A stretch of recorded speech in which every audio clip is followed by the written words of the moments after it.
दोस्तों, आपने तो सुना ही होगा कि सुख और दुख एक ही सिक्के के दो पहलू हैं। जिस प्रकार हमारे जीवन में सुख हमेशा के लिए नहीं रहता, ठीक उसी प्रकार हमारे जीवन में दुख भी हमेशा के लिए नहीं रहता और परिवर्तन ही इस संसार का नियम है।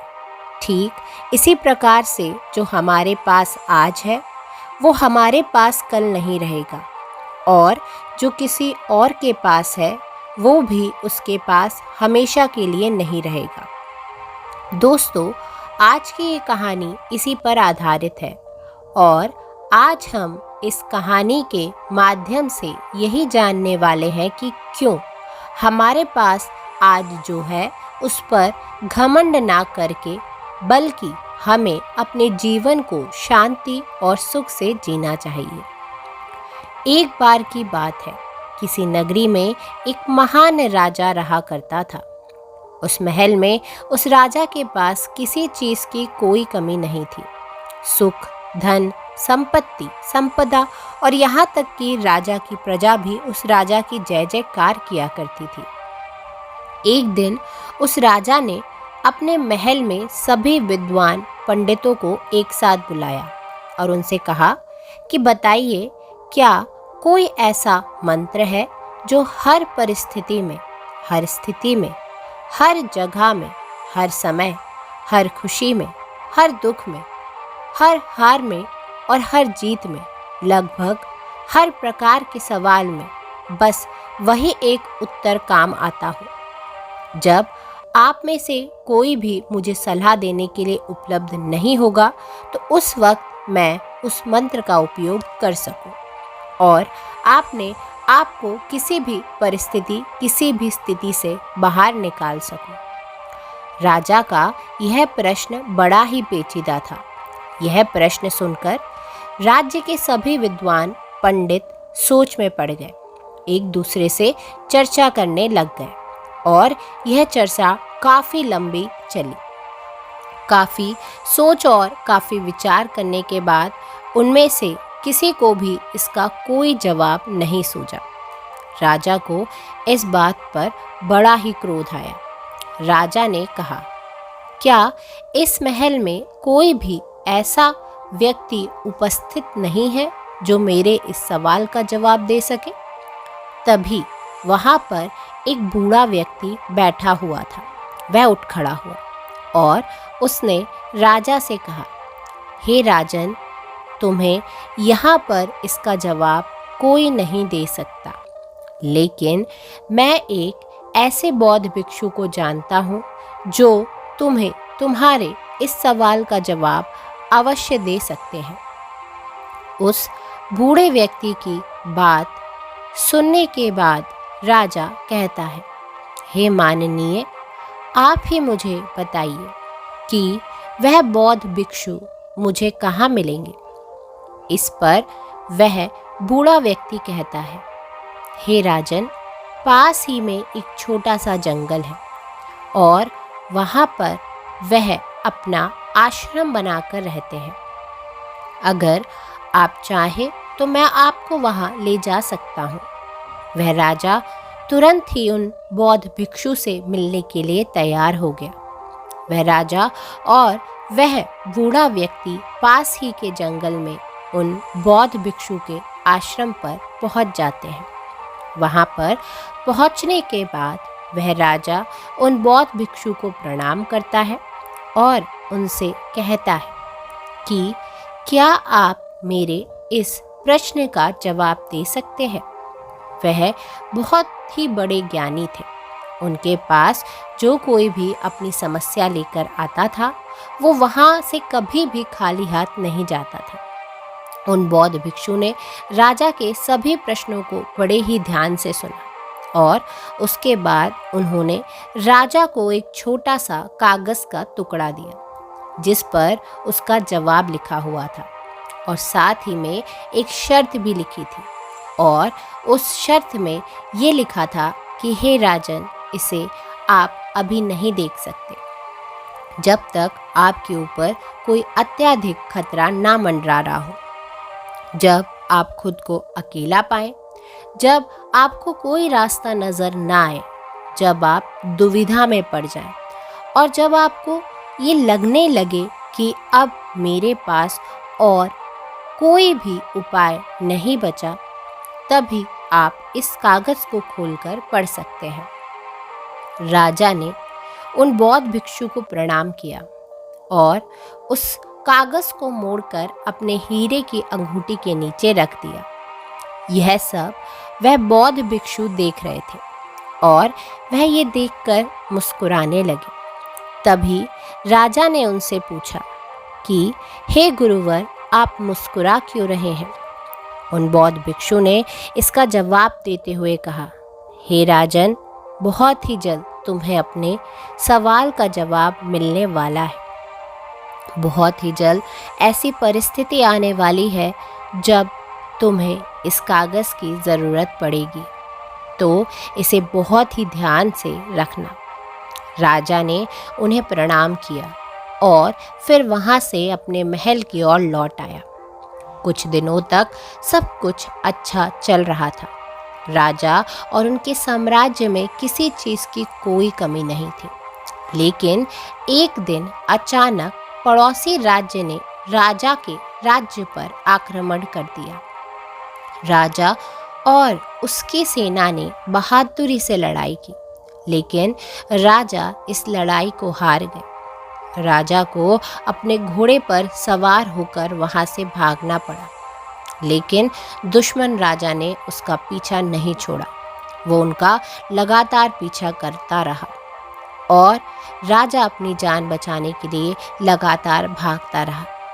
अचानक उन्होंने देखा कि उस सड़क का अंत हो चुका है और वहीं पर उन्होंने अपने घोड़े को रोक दिया जहाँ पर वो खड़े थे। उन्होंने देखा कि वो सड़क नीचे की तरफ जा रही है और करीबन 1000 फीट की गहराई पर पथरीली घाटी भी थी। अगर राजा ने अपने घोड़े को समय पर नहीं रोका होता तो राजा का अंत तो तय था और फिर वह कभी भी वापस नहीं लौट पाता। लेकिन अभी भी शत्रुओं के घोड़ों की आवाज़ तेज़ी से बढ़ रही थी।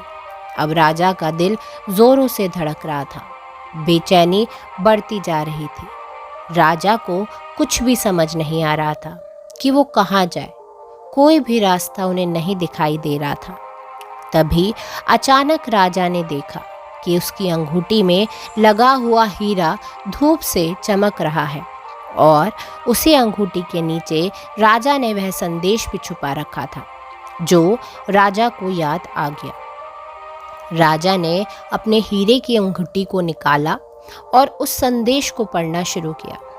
उस छोटे से कागज़ के टुकड़े में लिखा था कि यह समय भी बीत जाएगा। राजा ने इसे एक बार पढ़ा, फिर दोबारा पढ़ा और ऐसा करके उन्होंने कई बार इसे पढ़ा और इसे समझने की कोशिश की।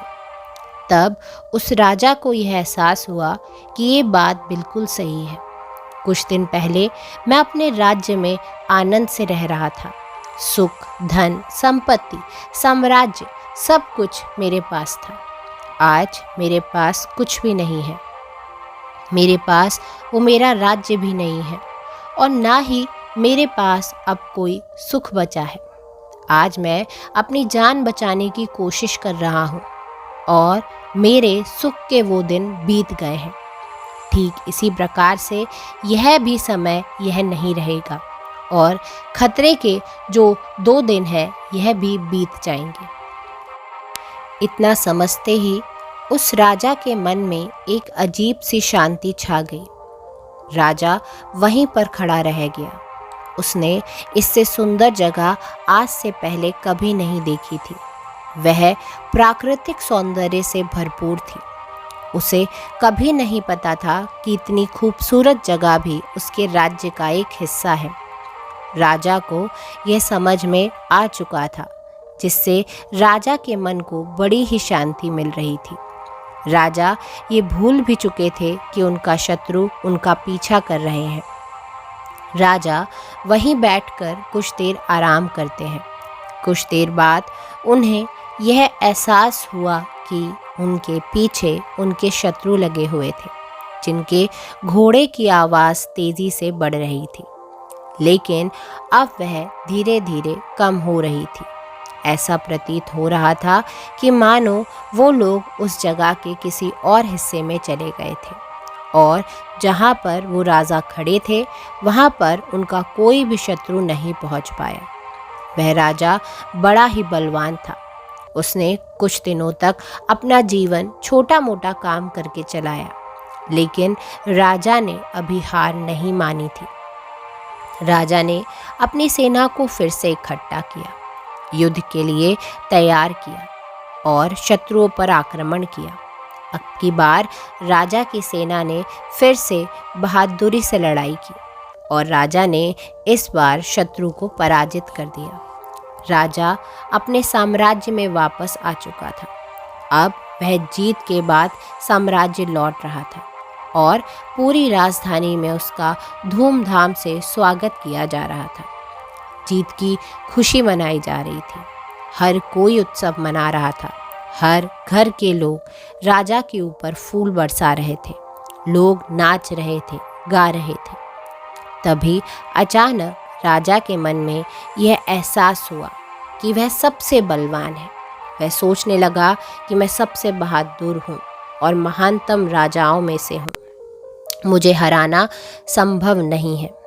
इस तरह का स्वागत और सत्कार देखकर राजा के मन में अहंकार उत्पन्न होने लगा।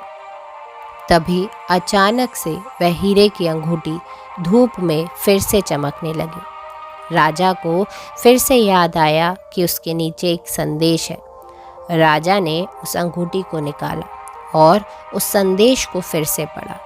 उस संदेश में लिखा था कि यह भी गुजर जाएगा। वह राजा बिल्कुल मौन हो गया। उसके मन में फिर से एक शांति सी छा गई। राजा का चेहरा अहंकार से पूर्ण परिवर्तन से होकर गुजरा। वह पूरी तरह से दीनता की स्थिति में चला गया। उसने सोचा कि यदि यह नहीं रहेगा, यह भी गुजर जाएगा, इसका मतलब कि ये है कि मेरा नहीं है। हार भी मेरी नहीं थी, जीत भी मेरी नहीं है। मैं तो केवल ये सब देखने वाला हूँ। सब कुछ समय के साथ ऐसे ही बीत जाता है और हम तो केवल इन सब के साक्षी हैं। हम देखने वाले हैं। जीवन आता है, जीवन चला जाता है। सुख आता है, सुख भी चला जाता है। दुख आता है, दुख भी चला जाता है। ये सब लम्हे यूं ही गुजर जाएंगे, इसलिए मुझे इनका आसक्त नहीं होना चाहिए।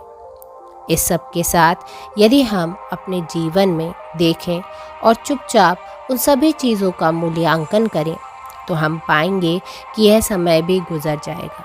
अपने जीवन में खुशी और जीत के बारे में सोचो, दुख और हार के पलों के बारे में सोचो। क्या वो स्थायी थे? बिल्कुल नहीं।